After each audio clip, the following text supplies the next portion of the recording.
Hello বন্ধুরা, তোমরা সবাই কেমন আছো? আশা করি ভালো আছো, সুস্থ আছো। তো আমিও ভালো আছি।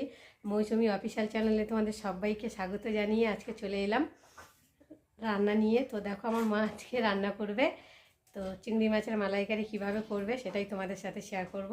তো চলো তোমরা। প্রথমে চিংড়ি মাছটা ভালো করে ভেজে নিয়েছি, দেখো কত বড় বড় চিংড়ি মাছ।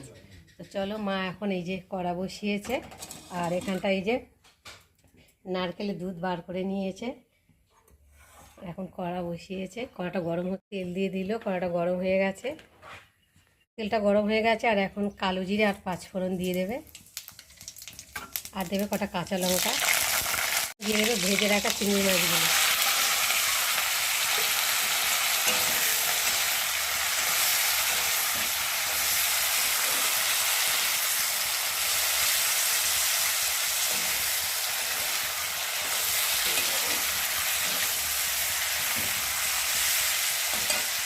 চিংড়ি মাছ একটু তেলের উপরে ভেজে নিচ্ছে, আর এখন দিয়ে দেবে হলুদের গুঁড়ো,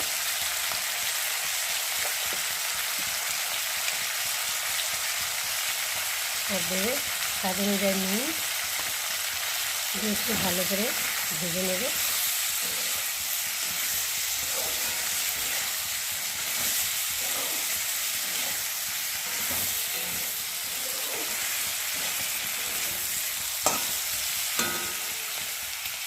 একটু ভাজা ভাজা হয়ে গেছে, আর এখন ওই যে নারকেলের দুধটা দিয়ে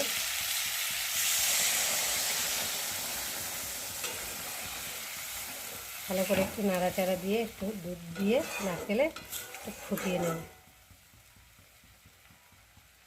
সবটাই দিয়ে দাও।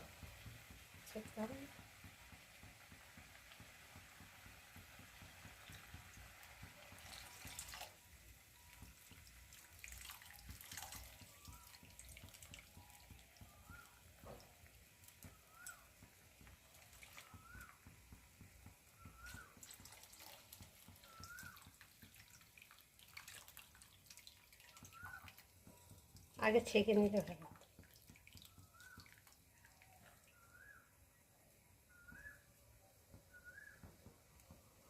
তো দেখো বন্ধুরা, চিংড়ি মাছের মালাইকারিটা ফুটে গেছে, আর একটু নুন দিচ্ছে, আর একটু স্বাদ অনুযায়ী চিনি দিচ্ছে। দেখো চিনি দিয়ে আর একটু ফুটিয়ে নামিয়ে নেবে। আজকে রান্না হয়েছে, প্রথমে দেখাই ভাত, আর এখানটা এই যে ভাত বেড়ে রেডি করছি, এখন ভাত খেতে দেবো। আর এখানটায় রয়েছে চিকেন কষা, আর এখানটায় রয়েছে চিংড়ি মাছের মালাইকারি। দেখতে পাচ্ছ এই যে, দেখো কত সুন্দর লাগছে দেখতে, খেতেও নিশ্চয়ই খুব ভালো হয়েছে। রয়েছে পাতলা করে মুসুরি ডাল, এই যে দেখতে পাচ্ছ। আর এখানটা রয়েছে কুমড়ো ভাজা, বেগুন ভাজা, আর আলু ভাজা।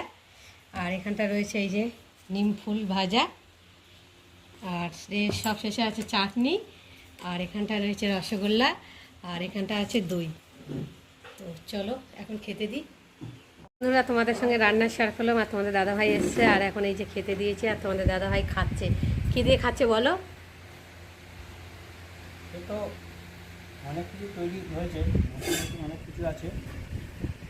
আচ্ছা, প্রথমে একটা এই যে নিম ফুল, আলু ভাজা, আচ্ছা এটা হলো কুমড়ো ভাজা, ডাল,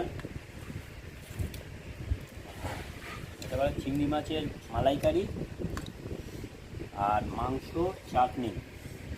পরবর্তীকালে মেনুতে এদের কী আছে আমি জানি না, দিলে আবার তোমাদের আর এই দিয়ে যে মেয়ে খেতে বসেছে চিকেন।